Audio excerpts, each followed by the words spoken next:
Di pantai selatan Jawa akan ada 9, sekian skala Richter. Ada yang maki-maki saya. Mana betul, mana mau terjadi, mana memang terjadi betul. Shalom teman-teman semua, jumpa lagi dengan saya Yoel di channel ini. Terima kasih buat kalian semua yang sudah mendukung saya hingga hari ini. Kiranya Tuhan Yesus memberkati kalian semua. Bila teman-teman yang senang dengan channel ini dan mendapatkan berkat dari channel ini, silahkan subscribe, like, dan share sehingga channel ini makin berkembang. Tuhan Yesus memberkati kita semua.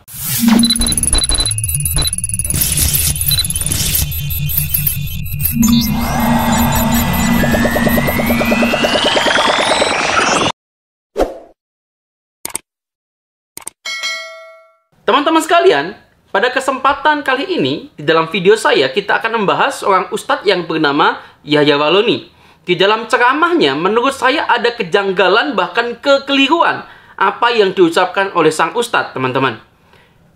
Sebelum kita akan bahas bersama-sama satu persatu, alangkah baiknya kita akan mendengarkan dulu apa yang disampaikan Ustadz Yahya Walloni dalam video berikut ini.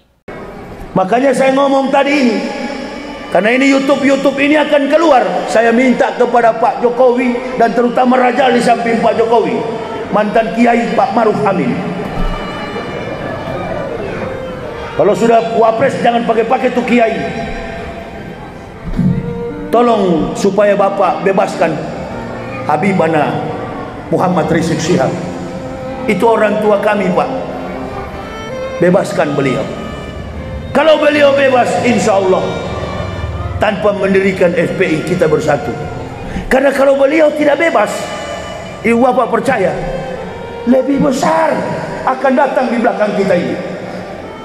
Nanti kita lihat kalau nggak percaya. Saya pernah ngomong di ceramah di Medan, di pantai selatan Jawa akan ada 9, sekian skala Richter. Ada yang maki-maki saya. Mana betul, mana mau terjadi, mana memang terjadi betul. Nah, teman-teman semua, ada 3 hal yang keliru yang disampaikan oleh Ustadz Yahya Walloni. Yang pertama adalah ketika Pak Ustadz mengatakan Kiai Haji Ma'ruf Amin itu adalah seorang mantan kiai karena sudah menjadi wakil presiden. Menurut saya ini salah kaprah. Kalau teman-teman muslim tahu hal ini, tolong juga tulis komen bila apa yang saya tangkap dari Ustadz Yahya Walloni ini salah. Kalau saya salah silahkan dikoreksi di bawah. Kiai Haji Ma'ruf Amin dia adalah seorang wakil presiden. Saya agak bingung dengan perkataan Pak Yahya Walloni ini, teman-teman. Karena beliau mengatakan bahwa Kiai Haji Ma'ruf Amin itu adalah seorang mantan kiai karena dia sudah diangkat menjadi wakil presiden. Apakah betul itu ya, teman-teman? Bagi saya kok tidak. Walaupun Pak Kiai Haji Ma'ruf Amin ini adalah seorang wakil presiden, tentu dia juga seorang kiai. Bukankah demikian? Apakah kekiaian dia itu bisa dibatalkan atau disebut mantan kalau bahasa Pak Yahya Walloni dengan seseorang itu menjabat sebagai pejabat publik? Bila teman-teman ada yang tahu jawabannya, itu silahkan komen di bawah. Kalau menurut saya, itu tidak tepat. Walaupun Pak Kiai Haji Ma'ruf Amin sebagai wakil presiden, tentu dia masih seorang kiai. Karena kiai itu adalah seorang pejabat rohani gitu ya. Jadi seorang kerohanian, seorang pemimpin umat gitu ya. Walaupun dia menjadi seorang wakil presiden, tentu dia juga bisa memimpin umat, bukan? Karena begini, teman-teman, logikanya adalah bisa saja gitu ya. Kalau di umat Kristen itu ada pendeta gitu ya. Kalau pendeta itu diangkat menjadi seorang pejabat publik, walaupun dia tidak mengembalakan jemaat, tidak di gereja, walaupun dia pendeta gitu ya, tentu kemanapun itu dia adalah seorang pendeta. Itu menurut saya, teman-teman. Jadi apa yang dikatakan Pak Ustadz Yahya Walloni itu salah bagi saya. Kalau teman-teman ada yang tahu apakah benar, izinkan saya bertanya, perkataan dari Pak Ustadz Yahya Walloni itu betul atau tidak? Menurut saya salah. Karena seorang kiai itu juga bisa menempati jabatan-jabatan publik, seperti halnya Kiai Haji Ma'ruf Amin. Yang kedua adalah ketika Pak Ustadz Yahya Walloni meminta kepada Bapak Presiden untuk membebaskan Habib Rizik Syihab. Perlu teman-teman ketahui bahwa kasus daripada Habib Rizik Syihab saat ini sedang dilimpahkan kasusnya ke kejaksaan. Di sini pemerintah, khususnya Presiden Joko Widodo, tidak bisa mencampuri urusan hukum. Dia tidak akan turun tangan langsung ke hukum. Akibatnya ada tatkala nanti ada kesalahan, maka presidenlah yang bertanggung jawab. Tentu saya yakin Bapak Presiden ketika diminta untuk membebaskan Habib Rizik, jawabannya cuma sederhana. Ya, kita turuti apa yang menjadi ketentuan hukum di negara kita. Karena negara kita adalah negara hukum. Tentu sebagai presiden tidak bisa mengurusi hukum langsung mengintervensinya. Begitu tidak bisa, teman-teman. Karena negeri kita, negara kita adalah negara hukum. Kalau sudah diproses di hukum negara kita, maka harus diikuti sampai tuntas. Jadi, jawabannya jelas. Pak Ustadz Yahya Wahloni tidak bisa meminta pembebasan Habib Rizik Syihab. Karena Habib Rizik Syihab sudah ditangani oleh aparat-aparat hukum di negara kita kasusnya. Kemudian yang terakhir, teman-teman, yang saya cukup kaget gitu ya. Ustadz Yahya Wahloni ini mengancam bahwa negara kita akan diguncang gempa 9,9. Tatkala Habib Rizik Syihab itu tidak segera dibebaskan. Ucapan itu tentu berbuntut panjang. Pertanyaannya adalah ketika Pak Ustadz Yahya Wahloni mengatakan Indonesia akan diguncang gempa 9,9 skala Richter dan dia bilang itu pasti terjadi. Dan betul kan? Terjadi. Nah, kalau teman-teman searching gitu ya di Google, gempa 9,9 skala Richter itu memang diprediksi. Tapi tidak ada seorang pun yang bisa menentukan kapan terjadinya gempa itu. Namun anehnya, Pak Ustadz Yahya Wahloni ini mengancam bahkan langsung membuktikan terjadi betulan gempa itu.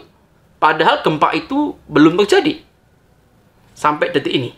Seakan-akan Pak Ustadz Yahya Wahloni ini dia adalah Tuhan kali ya. Dia bisa mengatur gempa demikian besar begitu ya.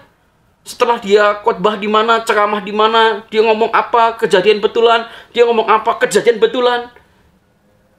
Apakah begitu?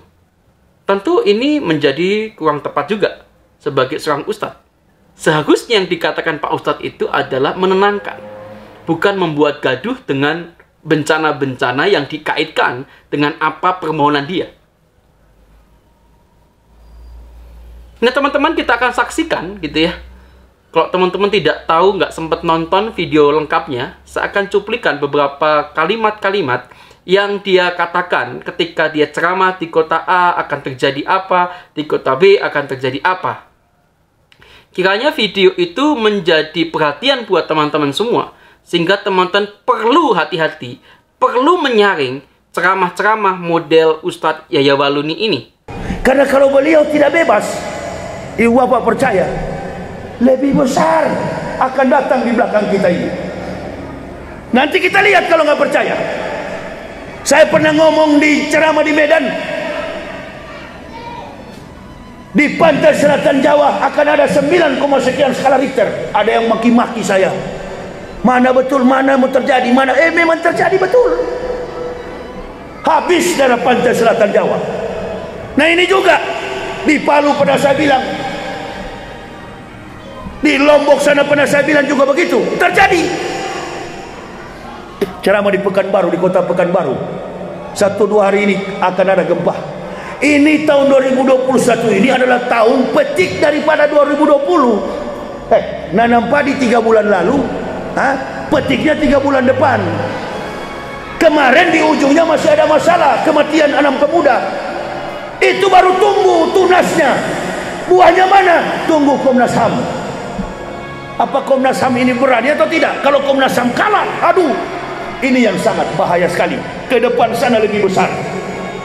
Saya akan lebih bersukacita tatkala Pak Ustadz Yahya Wahloni ini waktu dia ceramah menguatkan hati umatnya, memberikan ceramah yang meneduhkan umatnya. Di mana saat ini negara kita sedang melawan pandemi COVID-19. Dan saya akan lebih bersukacita hati saya, bergembira hati saya ketika Pak Ustadz ini memberikan penguatan-penguatan rohani. Jadi teman-teman, perlu teman-teman berhati-hati dengan orang-orang yang mencoba membuat gaduh, membuat resah negeri ini dengan ceramah-ceramah yang tidak mendidik. Seperti ceramah Pak Ustadz Yahya Waloni. Bila video ini bermanfaat buat kalian, silakan teman-teman sebarkan video ini, subscribe, like, dan share. Sehingga video ini menjadi berkat bagi banyak orang dan memberikan pengetahuan-pengetahuan kepada banyak orang. Tuhan Yesus memberkati kalian semua.